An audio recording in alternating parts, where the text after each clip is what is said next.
Bonjour à tous, c'est Laurent du site objetdefilm.com.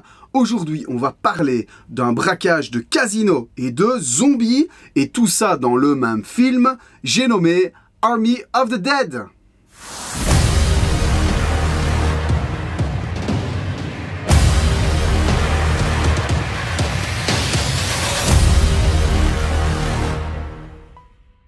Ce film est initialement prévu comme une suite de Dawn of the Dead, remake du film Zombie de George Romero, sorti en 2004 et déjà réalisé par Zack Snyder. Le projet est d'abord développé avec Universal et Warner Bros.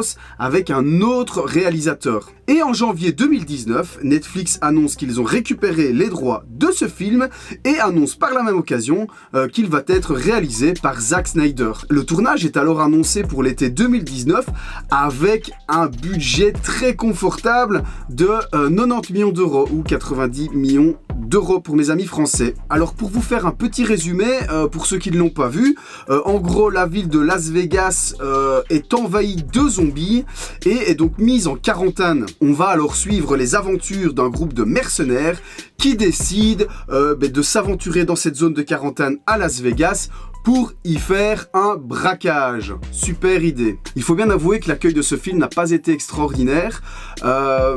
Ça a bien marché sur Netflix, mais par contre les critiques ont été plutôt négatives, alors que le premier film de zombies de Zack Snyder, donc Dawn of the Dead, sorti en 2004, avait lui bien marché et a eu de très bonnes critiques. C'était vraiment un chouette film à l'époque. Alors moi personnellement je trouve que c'est loin d'être aussi mauvais que ce que j'ai pu lire. Alors je trouve pas que c'est spécialement un bon film, mais j'ai lu des choses un peu excessives au niveau des critiques. Je trouve que ça fait le job, le casting est sympa avec un Dave Bautista qui fait clairement le job et avec un acteur que j'ai plutôt bien aimé qui joue le rôle de Dieter Ludwig, interprété par l'acteur Matthias Schweighöfer, je suis pas certain de la prononciation. Et petite parenthèse, puisqu'on parle de cet acteur, est sorti récemment un spin-off plutôt surprenant qui s'appelle Army of Thieves et qui délaisse complètement les zombies pour se concentrer sur un braquage orchestré entre autres par ce fameux personnage de Dieter.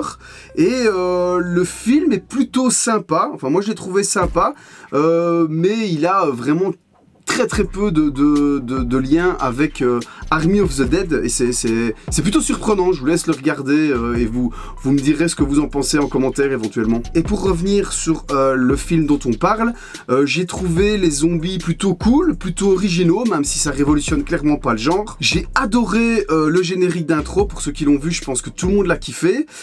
Et le scénario est certes basique, ben voilà, ça fait le job, et bon, ok, il y a quelques incohérences, mais dans l'ensemble, pour ce genre de film, je trouve que c'est plus qu'acceptable. Et alors, pour en finir, visuellement, j'ai trouvé ça très inégal. Il y a entre autres pas mal de flou, pour ceux qui l'ont vu, je pense qu'ils vont comprendre de quoi je parle. Tout au long du film, il y a des flous qui m'ont dérangé qu'à moitié. Je sais que ça a dérangé pas mal de monde.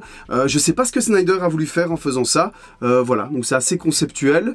Et voilà, mais je pense que c'est un film quand même à voir au moins une fois, et surtout pour les gens qui sont fans de zombies. Donc voilà, petite vidéo avec un petit résumé.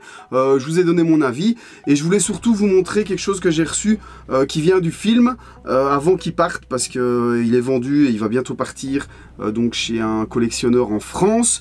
Et donc je me suis dit je vais faire la petite vidéo. D'ailleurs c'est lui, je le salue, c'est lui qui m'a proposé de faire ces vidéos.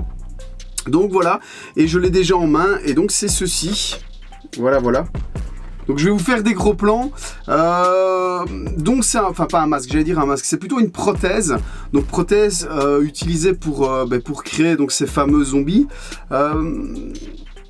Ils ont utilisé deux choses, soit des prothèses comme celle-ci, soit des masques. Donc vraiment des masques comme on peut, je vais dire, bon, je vais un peu exagérer, mais des masques comme on peut retrouver dans des magasins de déguisement. Donc vraiment le système où on passe le masque sur la tête tout simplement, avec une perruque ou des choses comme ça. Donc ça c'est plutôt utilisé pour les acteurs en arrière-plan. Donc on voit clairement de près que c'est un masque, mais sur de l'arrière-plan ça fait le job. Et pour les acteurs qui interprètent un zombie en premier plan, Ils ont plutôt utilisé ce genre de prothèse qui va être beaucoup plus réaliste. Donc ça se colle directement sur la peau avec une colle spéciale. Et ensuite, ils vont venir remettre du maquillage autour des yeux. Ici, je pense qu'ils ont voulu simuler en fait. On le voit en fait. Hein, je vais vous faire un gros plan. Donc c'est posé sur un support en plastique. Et on voit en fait ce qu'ils ont voulu faire, donc à l'arrière-plan, on voit clairement que l'idée c'était de simuler une bouche à moitié arrachée où on voit les dents. Donc je pense qu'après ils venaient remettre une deuxième prothèse avec des fausses dents.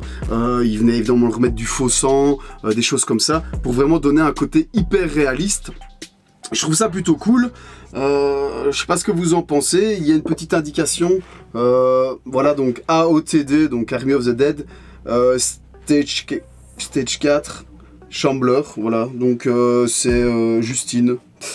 Je sais pas trop à quoi ça signifie, donc sûrement l'acteur, peut-être la maquilleuse, quelque chose comme ça.